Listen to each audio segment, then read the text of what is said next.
സോനയെ പെട്ടെന്ന് ബ്യൂട്ടീഷ്യൻ കോഴ്സിന് വിടുന്നതും പ്രതിഭയെ അവളുടെ വീട്ടിലേക്ക് അയക്കാൻ തീരുമാനിച്ചതൊക്കെ നിന്നെ കഷ്ടപ്പെടുത്താൻ വേണ്ടി തന്നെയാണെന്നാ എനിക്ക് തോന്നുന്നത്. ഇതൊക്കെ അമ്മയുടെ ആലോചന മാത്രമല്ലേ? അവരാരും സമ്മതം മൂളിയിട്ടൊന്നും ഇല്ലെന്നാ എനിക്ക് തോന്നുന്നത്. സോനയും പ്രതിഭയും എന്നെ മറന്നുകൊണ്ട് ഒരു തീരുമാനം എടുക്കില്ലെന്നാ എനിക്ക് തോന്നുന്നത്. അവരമ്മ പറയുന്ന പോലെ അനുസരിച്ചാലും നമുക്ക് തെറ്റൊന്നും പറയാൻ പറ്റില്ലായിരുന്നു.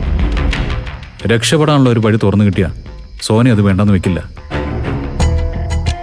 പ്രതിഭയുടെ ട്രീറ്റ്മെന്റ് കാര്യം അങ്ങനെ തന്നെയായിരിക്കും. അതിന് നമ്മൾ ആരും വിലക്കുന്നില്ലല്ലോ ഇന്ദ്രേട്ടാ. അവരവരുടെ ഇഷ്ടം പോലെ ചെയ്യട്ടെ.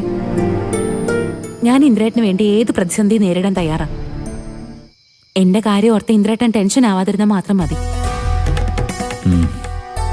നമുക്ക് നോക്കാം അമ്മയുടെ പോക്ക് എങ്ങോട്ടാണെന്ന്. ഭൂമിയോളം താഴ്ന്നാലും പാതാളത്തിലേക്ക് ചവിട്ടി താഴ്ത്താൻ നോക്കിയാ അമ്മ എന്നെ വളർത്തിയ കണക്ക് പറയുന്ന പോലെ അമ്മയ്ക്ക് വേണ്ടി ഞാൻ ചെയ്തതിന്റെ കണക്കും എനിക്ക് പറയേണ്ടി വരും. മതി, എന്നെങ്കിലും അത് പറയേണ്ടി വരുന്നുള്ള ബോധം ഉണ്ടായിരുന്നാ മതി.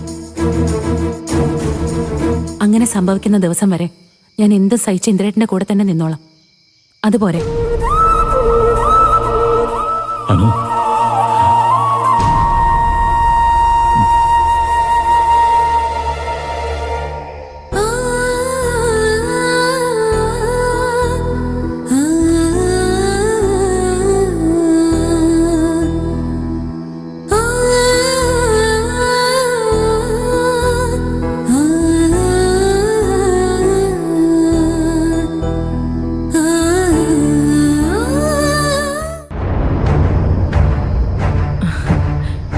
അപ്പോ വീണ്ടും എല്ലാം ആന്റിയുടെ കൈപ്പിടിയിലേക്ക് തന്നെ വരികയാണല്ലേ? Congrats anti. അഭിനന്ദിക്കേണ്ടത് ഞാൻ നിന്നെ ആകർഷേ. നീ തന്ന ഉറപ്പില്ല ഞാൻ അവരെ വീണ്ടും തിരിച്ചു വിളിച്ചത്. അത് സക്സസ് ആവുമെന്ന് എനിക്ക് ഉറപ്പുണ്ടായിരുന്നു ആന്റി. എന്തായാലും രണ്ടുപേരെയും വീണ്ടും ആന്റിയുടെ കയ്യിലേക്ക് തന്നെ കിട്ടിയില്ലേ? ഇനിയെല്ലാം ആന്റിയുടെ മിടുക്ക് പോലിരിക്കും. അങ്ങനെ പറയല്ലേ ഹർഷേ. ഇനി അങ്ങോട്ട് നിന്റെ സഹായവും ഉപദേശവും ഒക്കെ എനിക്ക് വേണം. പിന്നെ ഇന്ദ്രനിപ്പോ ഞാൻ ചങ്കു പറിച്ചു തരണമെന്ന് പറഞ്ഞാൽ പോലും തയ്യാറാണെന്ന അവസ്ഥയിലാണ്. അവന്റെ കൂടെ നിന്നിട്ട് നേടാവുന്നതൊക്കെ എനിക്ക് നേടണം. അതുകൊണ്ട് മാത്രം കാര്യമില്ല ആന്റി.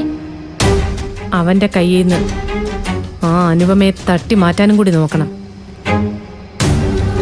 അവളെ എന്നേക്കുമായി അവനെ നകറ്റി നിർത്തിയാലേ ഇന്ദ്രൻ എന്ന അക്ഷയപാത്രം സുശീലയ്ക്ക് സ്വന്തമാകും. ഞാൻ പറയുന്നത് മനസ്സിലാവുന്നുണ്ടല്ലോ അല്ലേ? മനസ്സിലാവുന്നുണ്ട് ഹർഷേ. നല്ലൊരു അവസരം ഒത്തു വരട്ടെ. അവളെ എന്നേക്കുമായി തീർത്തു കളയാനും ഞാൻ മടിക്കില്ല. അത് മതി. അവസരങ്ങളൊക്കെ വന്നു ചേരും. അല്ലെങ്കിൽ നമ്മൾ ഉണ്ടാക്കുമെന്നേ. ആ അനുപമ അധിക നാടിനി ഇന്ദ്രന്റെ കൂടെ ജീവിക്കരുത്. ഇല്ല, ജീവിക്കില്ല. അത് ഞാൻ നിനക്ക് ഉറപ്പു തരാം ഹർഷേ. നമ്മൾ രണ്ടുപേരും ഒന്നിച്ചാഗ്രഹിച്ചതൊക്കെ ഇതുവരെ നടന്നിട്ടുണ്ട്. ഇതും നടക്കും. ഈ സുശീല നടത്തിയിരിക്കും. അവളെ വെള്ള പുതപ്പിച്ച് അനന്തം മാഷ് പഞ്ചരത്നത്തിലേക്ക് തിരിച്ചു കൊണ്ടുപോകുന്ന സമയം അടുത്ത് തുടങ്ങി ഹർഷേ. അതോടനെ നമുക്ക് കാണാം. കാണണം.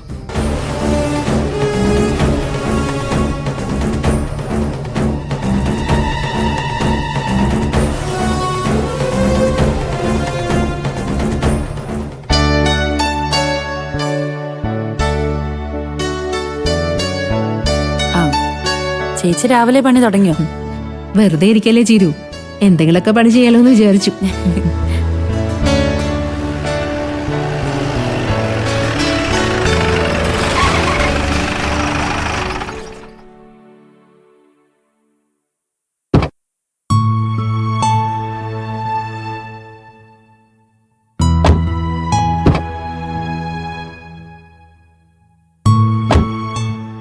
അച്ഛനും വിനയനും ഒന്നിച്ചാണല്ലോ ചിരു വരുന്നത്. എന്തോ കാര്യമുണ്ട്.